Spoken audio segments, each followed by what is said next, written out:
Oi, gente, tudo bem? Vamos começar a nossa pré-lição. O tema hoje é não julgar e indulgência. Está no capítulo 10 do Evangelho segundo o Espiritismo, tá? Livro Evangelho segundo o Espiritismo. Vamos começar com um exemplo, para já dar logo de cara a medida da ideia, ou tentar aqui passar os conceitos que estão aqui no Evangelho segundo o Espiritismo. Imaginemos a seguinte situação, em que nós compremos um produto, seja que produto que for, pode ser uma geladeira, um sofá, uma batedeira, seja lá o que for, mas vamos ficar num celular. Hoje em dia todo mundo, ou a imensa maioria das pessoas tem celular, aliás estou fazendo esse vídeo por meio de um celular, de um smartphone. E esse celular viesse com defeito.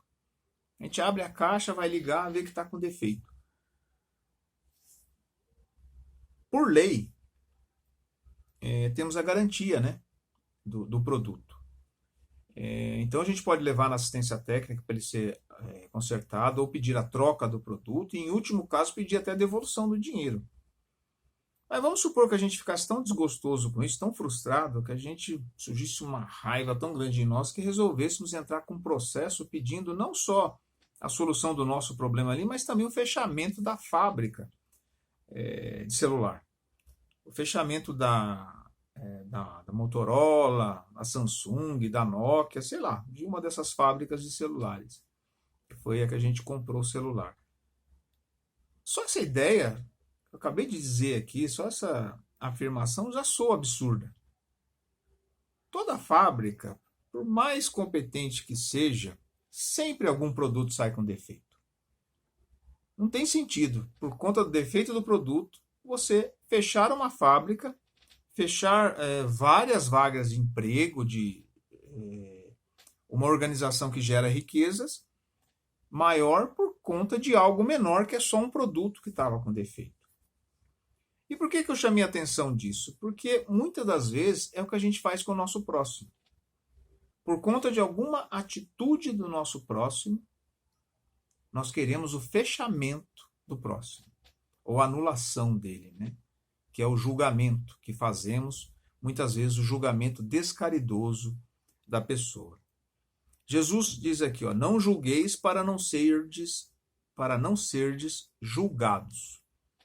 Aquele que estiver sem pecado, que atire a primeira pedra, que é aqui o ensinamento que está sendo trazido no Evangelho segundo o Espiritismo. E a gente tem que focar um pouco nessa palavra julgar, ou não julgueis. Parece até um dos 10 mandamentos, né? Não matarás, né? Não cobiçarás e não julgarás. Quando Jesus fala isso, Kardec lembra muito bem que a gente tem que achar um ponto de equilíbrio para o entendimento do ensinamento dele.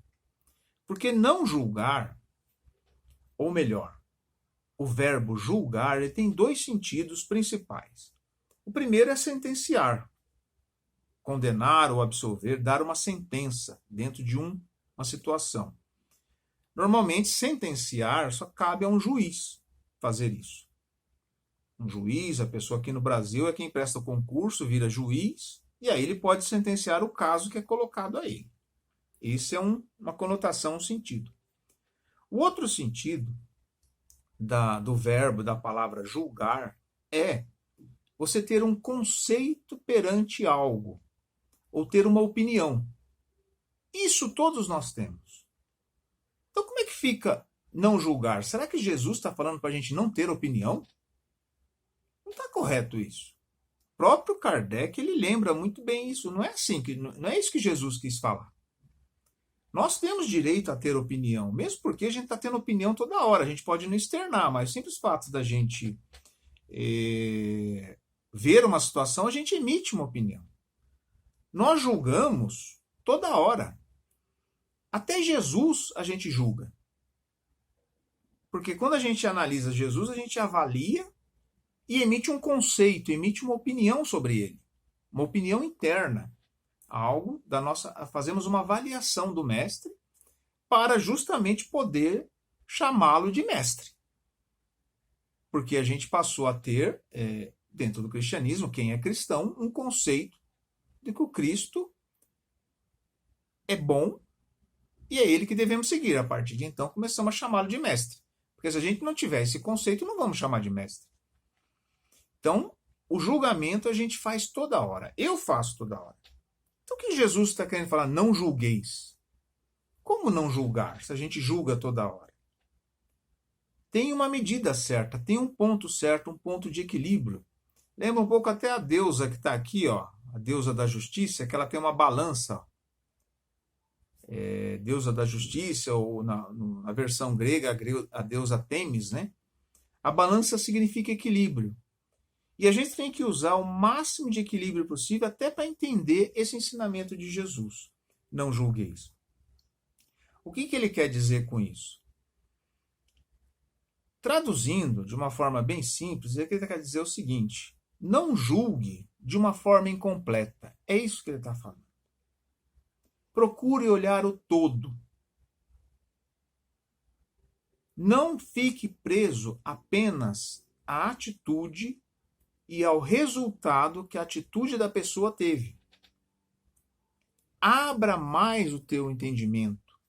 Abra mais a tua percepção. Vá além.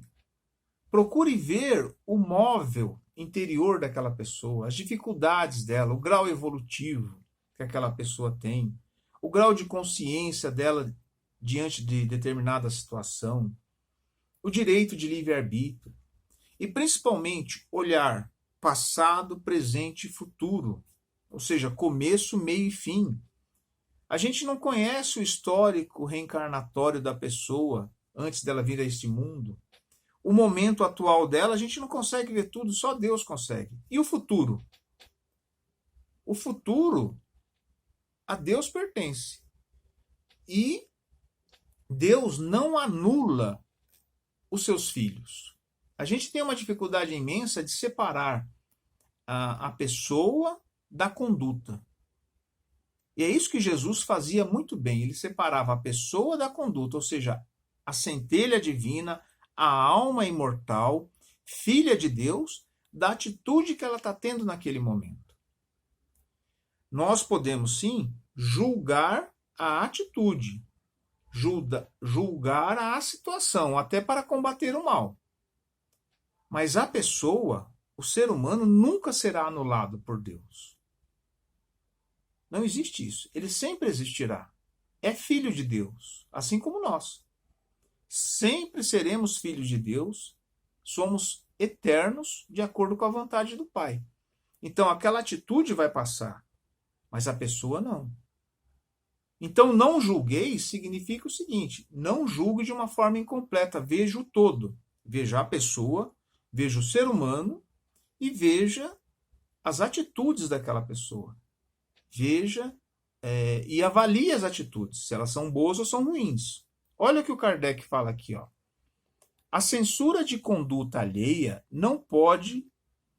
Desculpa, fala de novo. A censura de conduta alheia pode ter dois motivos. Dois. Reprimir o mal, esse é o motivo 1. Ou desacreditar a pessoa cujos atos criticamos. Motivo 2. Este último, que é o desacreditar, este último motivo jamais tem escusa, ou seja, desculpa, pois decorre da maledicência ou da maldade. Quando a gente quer desacreditar a pessoa, a gente está focando, jogando a pessoa numa situação de julgamento descaridoso, esse não é desculpável. O primeiro pode ser louvável e torna-se mesmo um dever em certos casos, pois dele pode resultar um bem, e porque sem ele o mal jamais será reprimido na sociedade. Se a gente vê algo errado, uma atitude errada, não tem como não julgar aquela situação. Não falar, isso aqui, a gente vai ver, isso está certo, isso está errado. E como o Kardec fala, muitas vezes a gente tem que reprimir o mal. Não é deixar o mal solto. Então, para isso, precisamos julgar. Em que sentido? Emitir opinião, emitir um conceito e atuar com relação àquilo. Tá? Agora, quando a gente faz no sentido de desacreditar a pessoa, ou seja, transformar a pessoa em algo abominável, como normalmente nós fazemos, Aí é o grande erro. É o que a gente faz muitas vezes com criminosos, não é isso?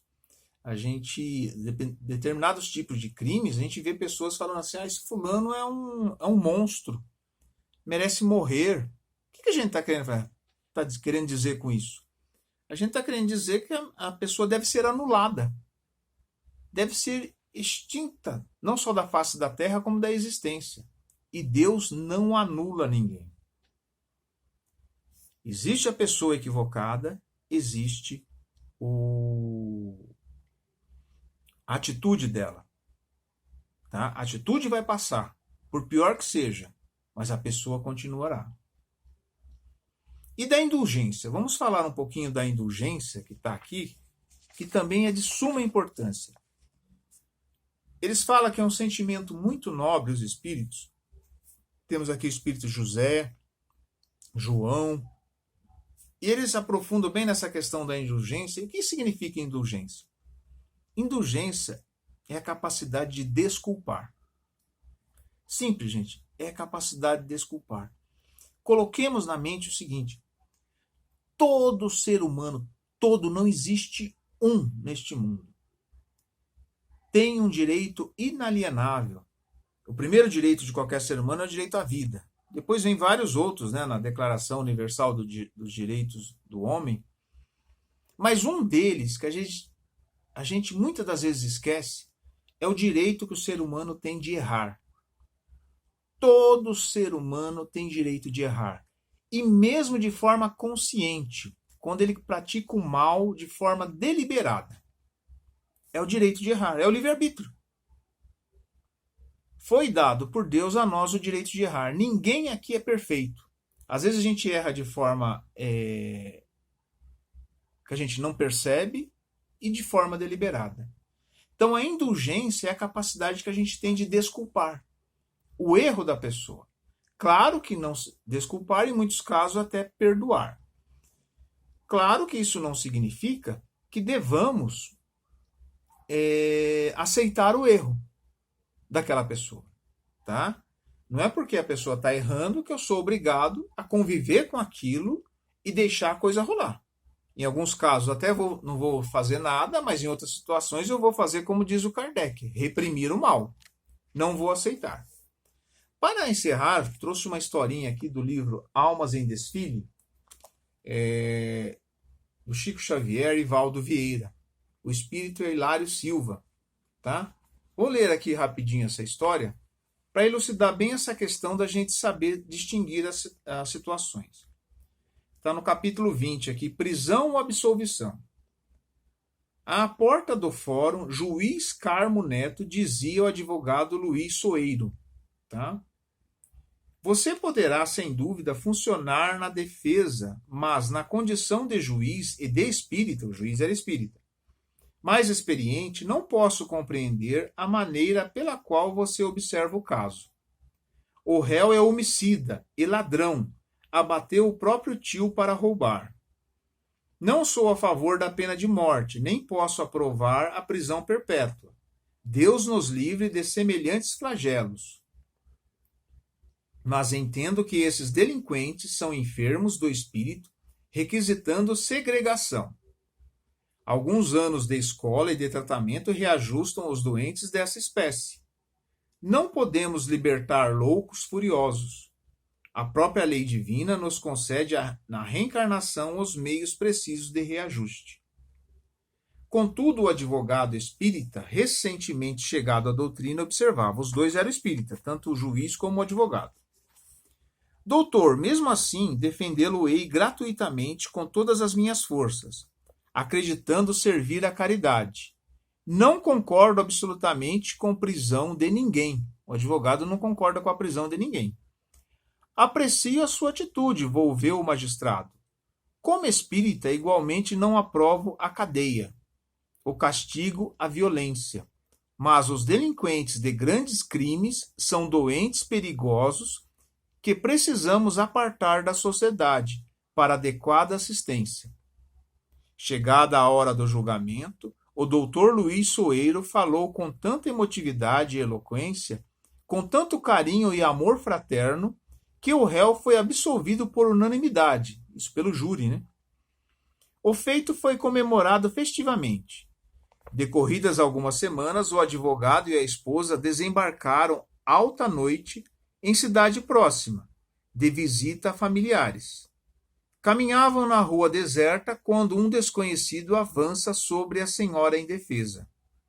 O marido reage, grita por socorro, ajuntam-se populares e o homem é preso.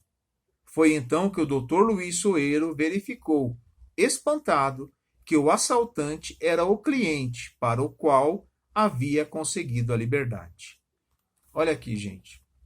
Que interessante. O mal deve ser desculpado, devemos ter indulgência, porque todos nós erramos.